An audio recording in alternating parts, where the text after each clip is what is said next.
भाजपला सूज आलेले भविष्यामध्ये मात्र ते उतरेल आणि बाळसा हा वेगळ्या प्रकारे सुद्धा नाही, नक्कीच मी तुम्हाला म्हटलं की अहंकार जो आहे त्यांना वाटतं कोणालाही विकत घेऊ शकतात, काहीही विकत घेऊ शकतात. हा जो त्यांचा विचार करण्याची क्षमता इथून दिसून येते की ते किती अहंकारी असतील किंवा किती मटेरियलिस्टिक ज्याला म्हणतात असतील की सगळ्या गोष्टी पैशाने विकत आपण घेऊ शकत नाही.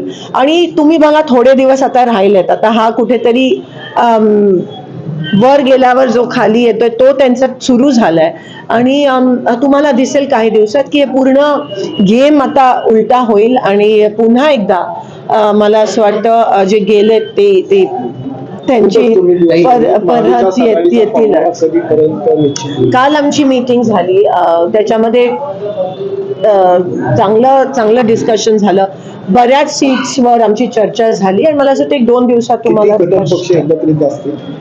तुम्हाला दिसत. आता आम्ही सगळ्या, जसं मी म्हणते, भाजप विरोधात जेवढे आहेत तेवढे सगळ्यांच्या सोबत आम्हाला एकत्र येण्यास काही हरकत नाही. आणि जे भाजपकडे गेलेत, जी लोक भाजपनी ज्यांना तिकीट दिली नाही आहेत, बंडखोर असतील, त्यांच्यासाठी पण आमचे दरवाजे आता हे जे भारतीय जनता पार्टीतले दिग्गज आहेत त्यांना तिकीट डावललं समजा आणि ते काँग्रेसकडे मी बोलली आमचे दरवाजे उघडेच आहेत.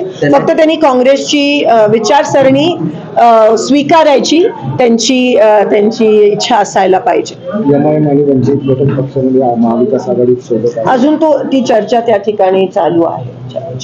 जे मी म्हणाली बीजेपीच्या विरोधात इकडे जागा वाटपाचा फॉर्म्युला ठरला का काय?